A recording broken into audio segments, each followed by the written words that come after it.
श्री कृष्णाय नमः।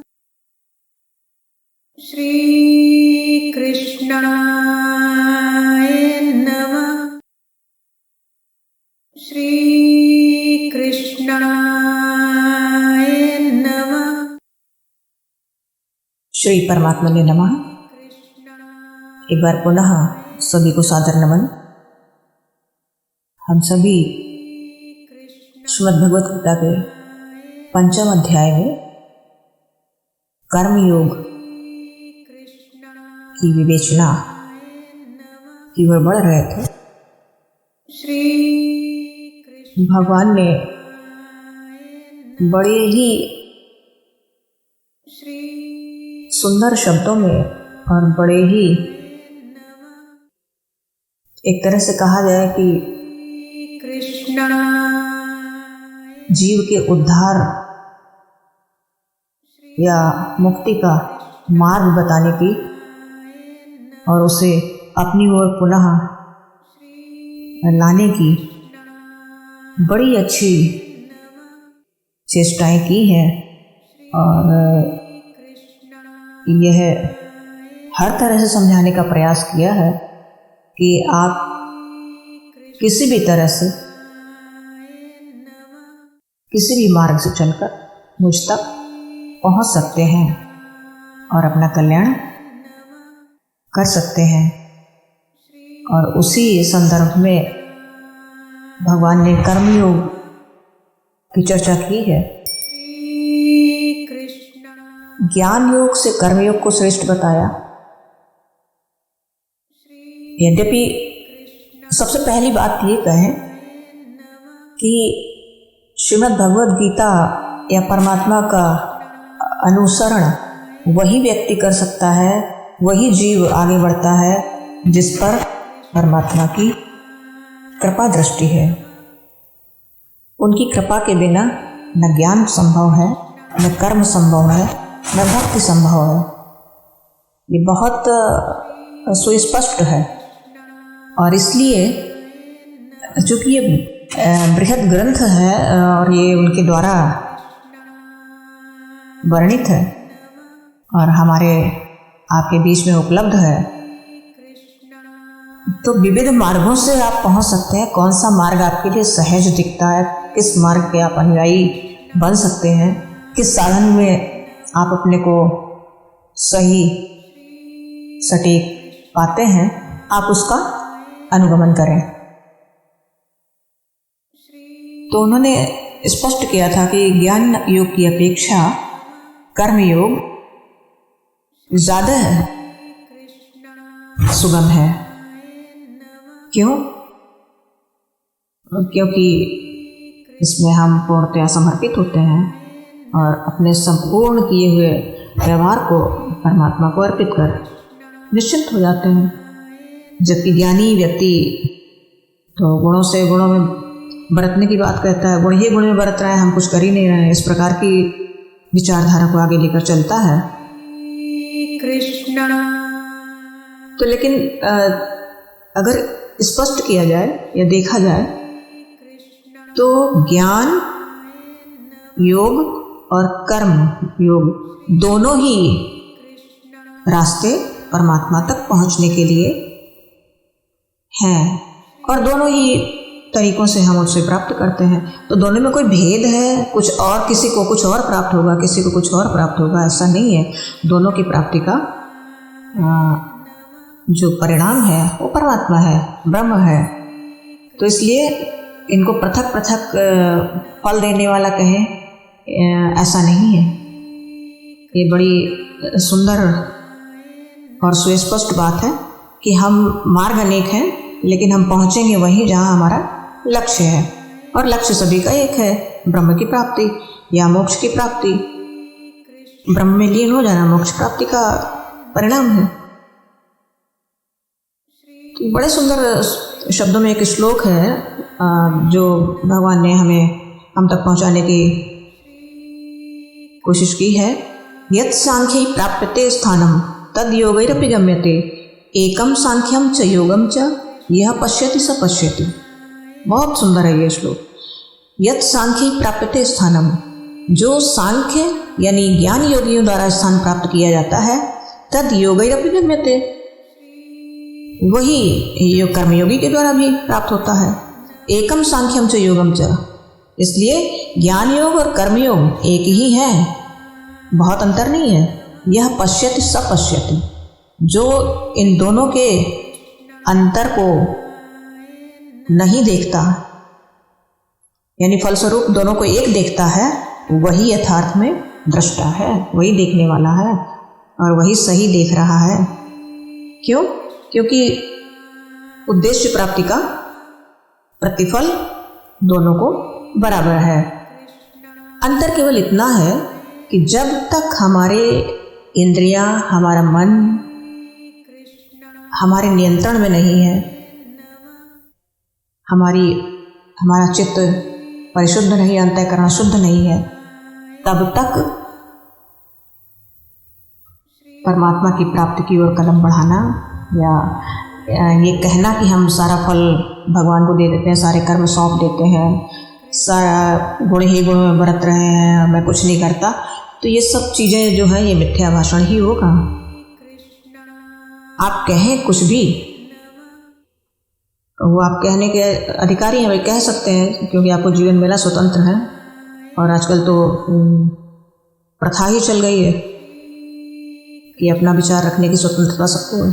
अपनी स्वतंत्रता का लेकिन दुरुपयोग न हो, अपने आप के लिए, आत्मकल्याण के लिए अपने आप से कम सच बोलना सीखना मनुष्य के लिए बहुत आवश्यक है। आप जो हैं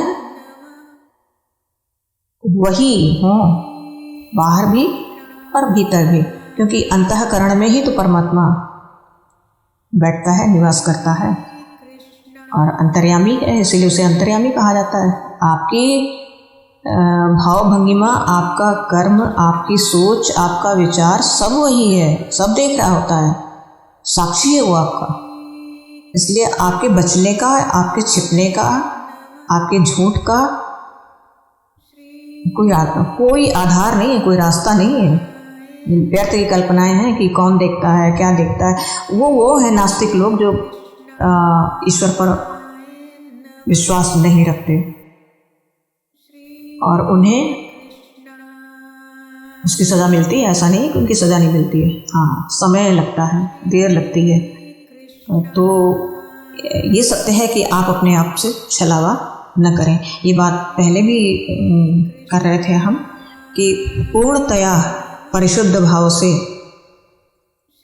अपने आप को सच्चाई से जोड़ते हुए अपने जीवन की सार्थकता, आत्मकल्याण का कदम बढ़ाना चाहिए। और एक कदम भी हम कभी अकेले नहीं होते, क्योंकि वो दृष्टा हमारे साथ होता है, हमारा साक्षी हमारे साथ होता है आत्म तत्व के रूप में। और उसी आत्म तत्व को, उसी तत्व की खोज में हम ये जीवन के जीवन गुजार देते हैं, पर उस तत्व तक नहीं पहुंच पाते। क्यों? क्योंकि वो सच्चिदानंद है। सबसे पहले वो सत्य स्वरूप है। पहले हमारे जीवन में सत्य का होना अनिवार्य है, आचरण में सत्यता होना अनिवार्य है, कर्म में सत्यता होना अनिवार्य है, और तब चैतन्य आपकी ओर कृपा दृष्टि डालता है। दया सब पर करता है, हर जीव पर करता है, नहीं तो ये संसार चले कैसे। लेकिन कृपा प्राप्त करनी है। कृपा प्राप्त तो वही है जो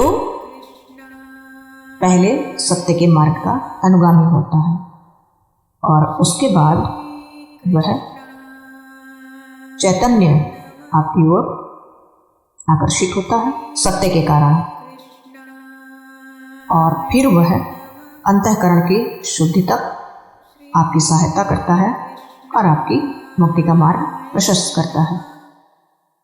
तो हम सभी को सबसे पहले अपने आचरण में, अपने आप के व्यवहार में, अपने आप के लिए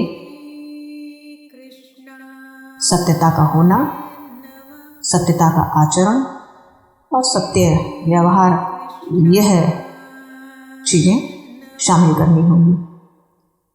और दया के पात्र न बने रहें, कृपा पात्र बने, ऐसा आचरण और व्यवहार बने, और किसी को किसी से ज़्यादा फल मिलेगा, कम फल मिलेगा, ऐसा नहीं है। इस श्लोक में उन्होंने बहुत साफ शब्दों में कहा कि जो ज्ञानी प्राप्त करता है, वही कर्मयोगी प्राप्त करता है, वही पहुंचता है। दोनों मेरे पास पहुंचते हैं। तो मार्ग अलग अलग हैं, लेकिन मार्ग की प्राप्ति का जो उद्देश्य है वो एक है। और यह जो ज्ञानी जानता है, यह जो व्यक्ति जान लेता है, वही वास्तव में दृष्टा कहा जाता है। इसके बाद ये बात बड़ी क्लियर हो गई अपने सामने हम लोगों के बीच कि हम अगर अपने जीवन में सत्य ले आए तो, और चैतन्य की कृपा दृष्टि मेरी ओर होने लगे, अपनी ओर होने लगे, तो फिर आनंद दूर कहाँ रहा। तो आनंद अपने पास आएगा ही आएगा, आनंद होगा ही होगा, और वही सच्चिदानंद की प्राप्ति है। आनंद जीवन में आ जाए, यही सच्चिदानंद की प्राप्ति है। और भगवान का नाम है सच्चिदानंद। सच्चिदानंद रूपाय विश्वोत्पत्त्यादि हेतवे तापत्रय विनाशाय श्री कृष्णाय वयं नमः। श्री कृष्णाय वयं नमः। ये भगवान की श्रीमद् भागवत में बहुत सुंदर स्तुति है, उनके स्वरूप की का परिचय है। और जब अगर हम उनकी प्राप्ति की ओर अग्रसर होना चाहते हैं तो हमें अपने आप में, श्रीमद् भगवद गीता में भी उन्होंने ये बात भी स्पष्ट की कि हमारे अंतःकरण की शुद्धि आवश्यक है। हमारी इंद्रियां और हमारा मन हमारे नियंत्रण में हो, तब हम आगे बढ़ते हैं, तब हम सत्य का अनुगामी बनते हैं, और तब हम इन राहों पर चलकर और प्राप्ति का मार्ग प्रशस्त करते हैं। एक और सुंदर श्लोक उन्होंने कहा, संन्यासस्तु महाबाहो दुखम आप्तुम योगतः योग युक्तो मुनिर्ब्रह्म नाचिरेण अधिगच्छति। कहते हैं कि हे अर्जुन, हे महाबाहो अर्जुन, कर्मयोग के बिना संन्यास अर्थात मन से ही तो न्यास लेते हैं, अपनी त्याग की भावना को पुष्ट करते हैं। तो मन और इंद्रिय और शरीर द्वारा होने वाले जो कर्म हैं, इनमें कर्तापन का त्याग ये प्राप्त होना कठिन है। किसके बिना? कर्मयोग के बिना। क्या क्या कठिन है? मन पर नियंत्रण करना, इंद्रियों को वश में करना, और कर्मों को में इससे कर्तापन का त्याग छोड़ना, ये तीनों कार्य कठिन है। लेकिन जो भगवत स्वरूप का चिंतन करते हैं, मनन करते हैं, वो परमात्मा तक अवश्य पहुँचते हैं। श्री कृष्ण। तो सबसे ज़रूरी है कि हम और आप सभी, जो भी आत्मकल्याण की ओर अग्रसर होना चाहता है, वह अपने जीवन को इन विशेषताओं से युक्त करे और अपने मार्ग को प्रशस्त करे। अब बहुत चिंतन करने की दूरगामी स्थितियों पर हम जाएं, इतनी कठिनता देखकर पीछे लौटने का अगर विचार करते हैं या विचार करने लग जाए, तो इसीलिए मैंने कहा कि जीवन में को बहुत सरल ढंग से आगे बढ़ने की ओर चेष्टारत रहना चाहिए। क्योंकि अगर हमारे और आपके प्रारब्ध में कहीं थोड़ा सा पहले का विशुद्ध चिंतन रहा है, तभी ना हम सभी श्रीमद् भगवद गीता की शरण में आए, और जो ये मार्ग हमें मिल रहा, जो ये वाणी हमारी पहुँच तक प्राप्त है, और हम इस पर परिचर्चा के साथ आगे बढ़ रहे हैं, तो हमारा कहीं ना कहीं कुछ न कुछ प्रारब्ध में तो है। उस समय नहीं बन पाया होगा संयोग, तो इस जीवन में अब हम पुनः रूबरू हैं अपने कल्याण की ओर। जो भगवान का सदैव चिंतन करता है, अपने आराध्य की भक्ति करता है, नाम गुण प्रभाव सहित उनके रूप का हमेशा ध्यान करता है, वह योगी तो है, वह ईश्वर की ओर अग्रसर जीव तो है। और ऐसे ही जीव पर कृपा का होना सुनिश्चित होता है। अब भगवान ने बड़े सुंदर शब्दों में कर्मयोगी के लक्षणों का वर्णन करते हुए वो कर्म से लिप्त नहीं होता, ये बात कही उन्होंने। योग युक्तो विशुद्धात्मा विदितात्मा जितेंद्रिय सर्वभूतात्म भूतात्मा कुर्वन्नपि न लिप्यते।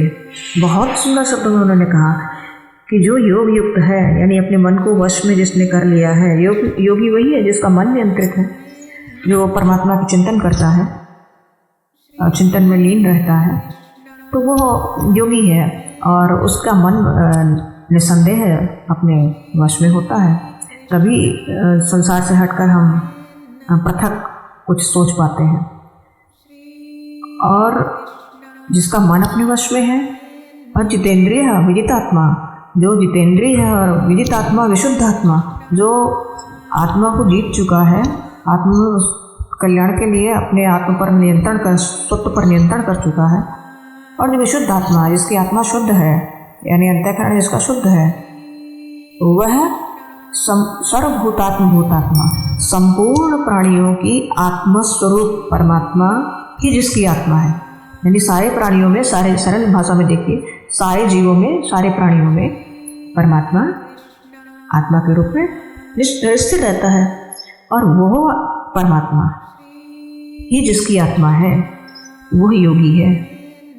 वो योगी है क्योंकि उसने अपनी मन को वश में किया है, जितेंद्रिय है, अंतःकरण शुद्ध है उसका, और सबकी आत्मा को, जो बैठे और निवास करने वाले परमात्मा को अपनी आत्मा मानता है, अपनी आत्मा में निवास करने वाला परमात्मा मानता है। ऐसा व्यक्ति कर्म करते हुए भी लिपायमान नहीं होता, कर्मों का फल उसे प्राप्त नहीं होता, क्योंकि वो जो कुछ भी करता है, जहाँ भी करता है, वो सारा कार्य उसका परमात्मा की पूजा ही है।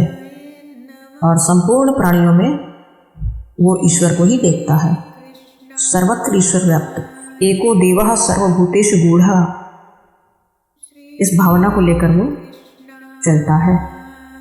एक ही आत्म तत्व, एक ही परमात्मा, एक ही देव संपूर्ण प्राणियों में विद्यमान है, और वही मेरे अंदर भी है। इसलिए हम सब एक हैं।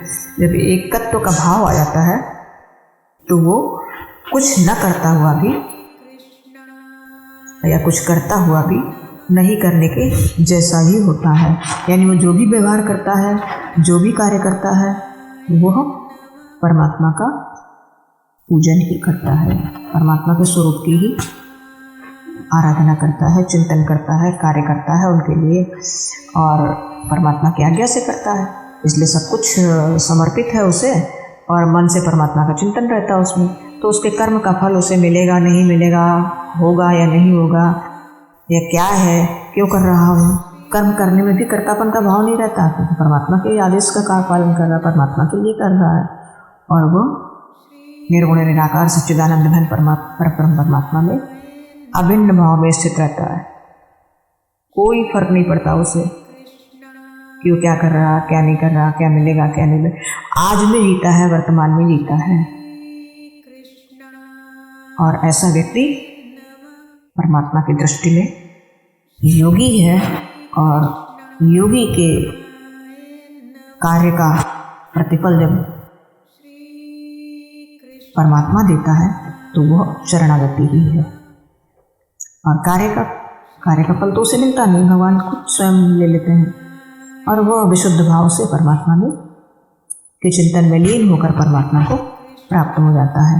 यह बहुत साधारण और विशुद्ध भाव है, जो हमें समझ लेना चाहिए। यद्यपि व्याख्याकार बहुत कुछ कहेंगे, तमाम सारी व्याख्याएं बताएंगे, उलझाना हमारा उद्देश्य नहीं है, उलझना हमारा उद्देश्य नहीं है। हमारा आपका उलझना और उलझाना ये उद्देश्य नहीं है।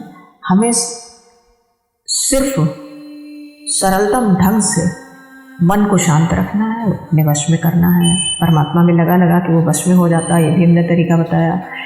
फिर जो भी इंद्रियां हैं हमारी, 10 इंद्रियां हैं, 5 कर्मेंद्रियां, 5 ज्ञानेंद्रियां, और ये विषयों की ओर आपको भटकाती हैं। तो जब मन परमात्मा में लग जाता है, परमात्मा की सेवा करनी है, पूजा करनी है, अर्चन करना है, वंदन करना है, नाम लेना है, नाम जप करना है, तो इस सब में जब आप अपने को लीन कर लेते हैं, तल्लीन कर लेते हैं, तो फिर वक्त कहाँ बचता है कुछ और सोचने के लिए। फिर विषयों से आपका मन स्वतः विरक्त होता है। ये उसकी कृपा का परिणाम होता है। और जब उसकी कृपा का परिणाम आने लगता है तो आपका अंतःकरण विशुद्ध होने लगता है, और विशुद्ध अंतःकरण में परमात्मा का स्थान सुनिश्चित है, और वो व्यक्ति परमात्मा की शरणागति या आत्मकल्याण का मार्ग प्रशस्त कर लेता है, निस्संदेह है। इसमें कोई संदेह नहीं है। और वो जो कुछ भी करता है, चाहे वो खा रहा है, पी रहा है, चल रहा है, भोजन कर रहा है, सो रहा है, श्वास ले रहा है, बोल रहा है, कुछ भी कर रहा है, लेकिन इंद्रियां ही इंद्रियों में बरत रही होती हैं। वो कभी भी उनके होने का न होने का अपने आप के द्वारा संबंध नहीं बनाता, और तत्ववेत्ता बनकर आगे बढ़ जाता है। और इस प्रकार भगवान ने बहुत सुंदर ढंग से बताने की चेष्टा की कि आपको यद्यपि कठिन मार्ग है, बताया है लोगों ने, कठिन है भी, कठिन सुनने में लगता भी कठिन है कि कैसे संभव है, लेकिन संभव होने के मार्ग उन्होंने, संभव होने का तरीका उन्होंने स्वयं बताया है। वो सच्चिदानंद स्वरूप हैं। आप में सत्य आ जाए, चैतन्य की दृष्टि आप पर होगी, और चैतन्य की दृष्टि हुई आप पर, यानी उसकी कृपा हुई आप पर कि आनंद वहाँ स्थित हो गया, स्थिर हो गया, बंध गया। परमात्मा तो बंध जाता है भाव में। प्रबल प्रेम के पाले पड़कर प्रभु को नियम बदलते देखा, अपना मान घटे घट जाए, भक्त का मान न घटते देखा। परमात्मा तो जैसे ही आपकी वृत्तियाँ उस तक पहुँचती हैं, आपका व्यवहार सत्यता से पूर्ण होता है, आपके तौर तरीके में सच्चाई नजर आती है, चैतन्य आपकी ओर अग्रसर होता है, और अग्रसर होकर आप पर कृपा दृष्टि करके आपके अंतःकरण को विशुद्ध बनाता चला जाता है। और जिस दिन शुद्ध अंतःकरण के आप हो जाते हैं, वह निवास कर लेता है आपके अंतःकरण में, अपनी शरणागति प्रदान कर देता है। एक बड़ा सुंदर सा श्लोक है, ब्रह्मण्याध्याय कर्माणि संगम त्यक्त्वा करोति यः लिप्यते न स पापेन पद्मपत्र इवाम्भसा। बहुत सुंदर बात कही है।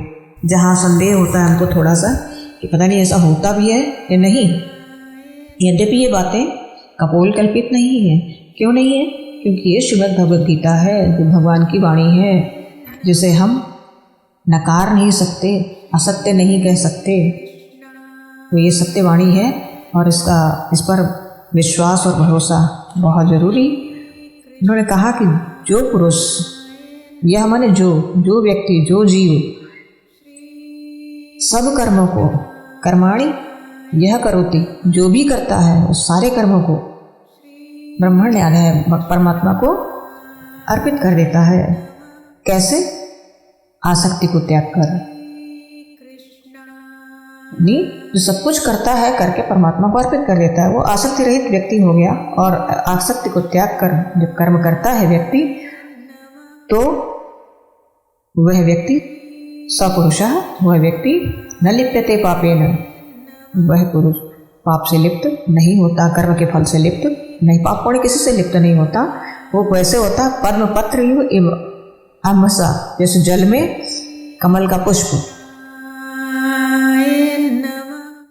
एक एक पत्ते, कमल के पत्ते की एक एक पंखुड़ी खिली रहती है और खिली रहती है, लेकिन पानी उसके ऊपर ठहर नहीं पाता कभी।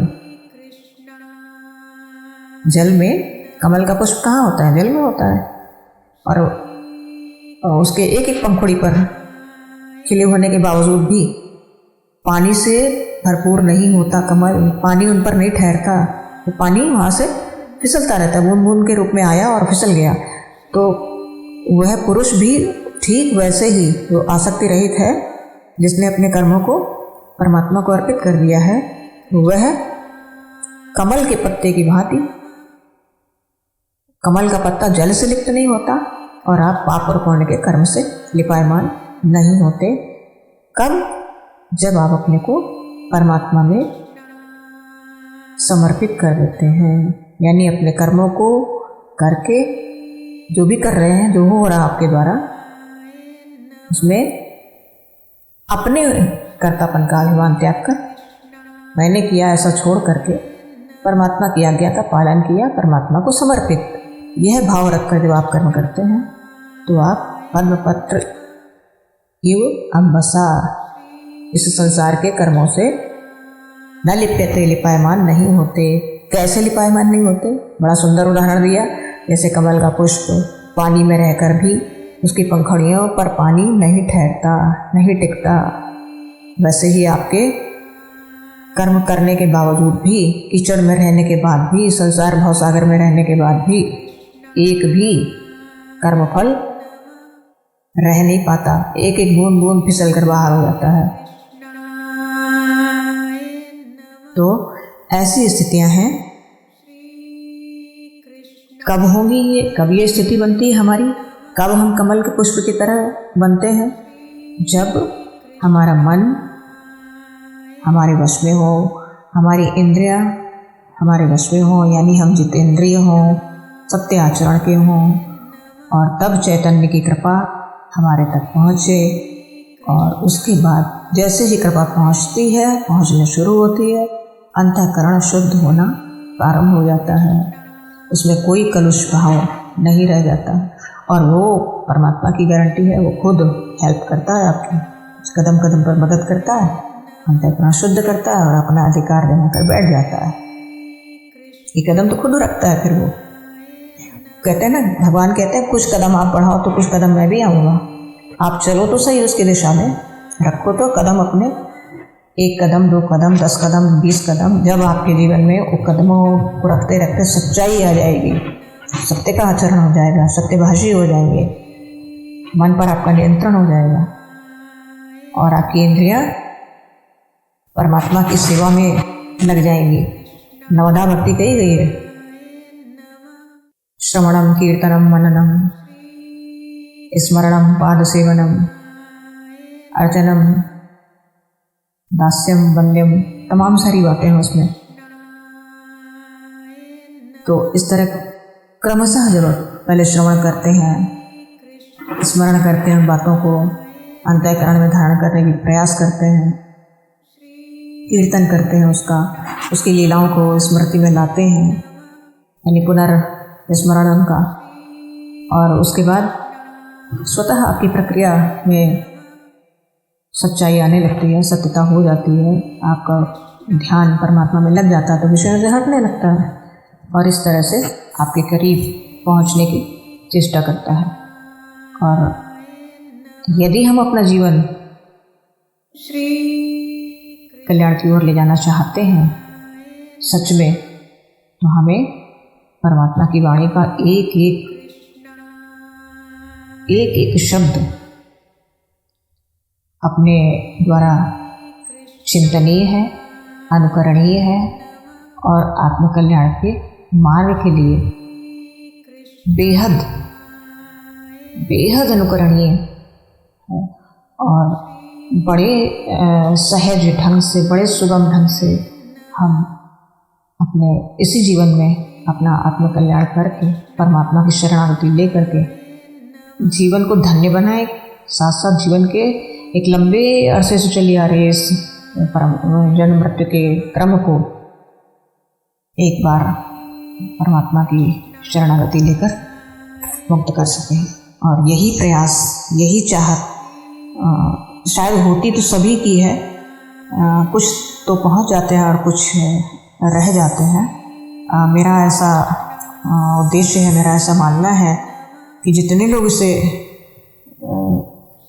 इस संपर्क में आएंगे, जानेंगे, कुछ जानने की चेष्टा करेंगे, जिन पर परमात्मा की कृपा होगी वही शायद सुनेंगे भी, उन्हीं को ये अवसर मिल सकता है। और मेरा प्रयास है कि सभी का जीवन, जो भी इससे जुड़े, उसके जीवन में परिवर्तन आए और आज नहीं तो कल जीवन मुक्ति का मार्ग उसे मिले। ऐसी मेरी प्रार्थना है परमात्मा के श्री चरणों में। और साथ में आत्मकल्याण भी, मेरा भी कल्याण हो, मेरे भी इर्द गिर्द जो भी हैं उन सभी का कल्याण हो, जो बहुत शुद्ध अंतःकरण के लोग हैं उन तक ये पहुँचे, और जो लोग इसका लाभ प्राप्त करें वो औरों को लाभान्वित कराएं। ऐसा मेरा ध्येय है। और सभी के लिए सभी का प्रयास, कभी कभी छोटा छोटा प्रयास भी व्यक्ति को बहुत ऊंचाइयों तक पहुंचा देता है। तो ऐसा ही एक छोटा सा प्रयास है, परमात्मा की शायद आज्ञा का पालन हम भी कर रहे हैं। उनसे कुछ प्रेरणा मिली ऐसी कि मैं आपके समक्ष इसको कुछ जो मेरी समझ में आए, जो मैंने समझा कि मार्ग कितना सरल है और किस तरह से हम उसे प्राप्त कर सकते हैं, वो मैंने आप तक पहुंचाने की चेष्टा की। और परमात्मा और ऐसे ही मुझ पर कृपा करे, मैं और सरलतम ढंग से आप तक विषय वस्तु को दे सकूं। यही मेरी परमात्मा से प्रार्थना है और सभी का कल्याण हो, ऐसी भी मेरी भगवान से एक बार प्रार्थना है। और इन्हीं शब्दों के साथ आज के लिए जय श्री कृष्ण।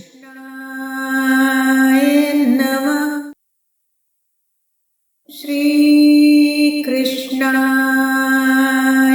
नमः। श्री कृष्णाय